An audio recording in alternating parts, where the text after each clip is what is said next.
কৃষকের কথা কেউ চিন্তা করে না। নয়াঞ্জলি ভরাট করে দোকান, বাড়িঘর, বিভিন্ন ব্যবসা প্রতিষ্ঠান নির্মাণ করায় একটু বৃষ্টি হলেই জলাবদ্ধতার সৃষ্টি হয়।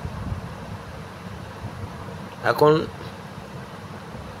আমন রোপণ করার সময় বৃষ্টির কারণে মাঠ ভরে গেছে আর ডুবে গেছে। আমন রোপণ করবে, কিন্তু অতিরিক্ত বৃষ্টির কারণে পানি নিষ্কাশনের জায়গা না থাকায় জমি ভরে উঠেছে। রোপণ ধান অর্থাৎ আমন ধান রোপণ করতে পারছে না কৃষক। কৃষকের এই দুর্দশা লাঘবে কেউ যেন এগিয়ে আসে না। যদিও বগুড়া নাটোর মহাসড়ক দিয়ে বিভিন্ন রকম ছোট বড় কালভার্ট ব্রিজ আছে, কিন্তু পানি নিষ্কাশন হচ্ছে না।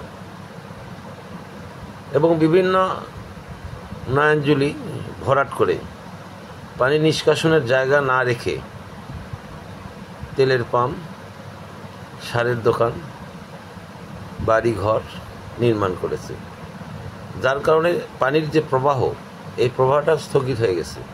এর কারণে এই মাঠগুলো ভরে যাচ্ছে, আর সেই কারণেই কৃষকরা জমি লাগাতে পারছে না। নয়াঞ্জলি যে শব্দ, নয়াঞ্জলি যে একটা আবিধানিক অর্থ, এটা এখনকার লোকজন বুঝেও না, জানেও না। এবং দুটা ব্রিজের একবারে মাঝামাঝি ময়লা ফেলে রেখেছে, পানি নিষ্কাশন হচ্ছে না। এই যে বাড়িঘর ডুবে যাচ্ছে।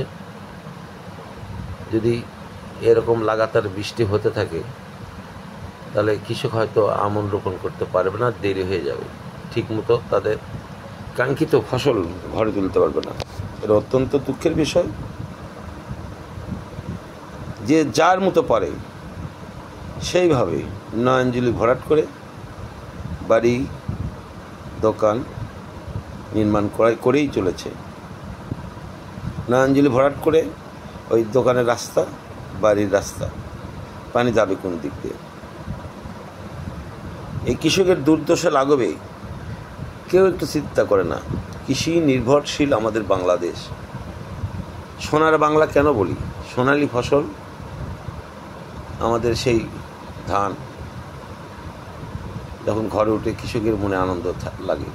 এই যে মহাসড়ক, এই যে মহাসড়কটি ভরাট হয়ে গেছে, ভরাট করে ফেলেছে।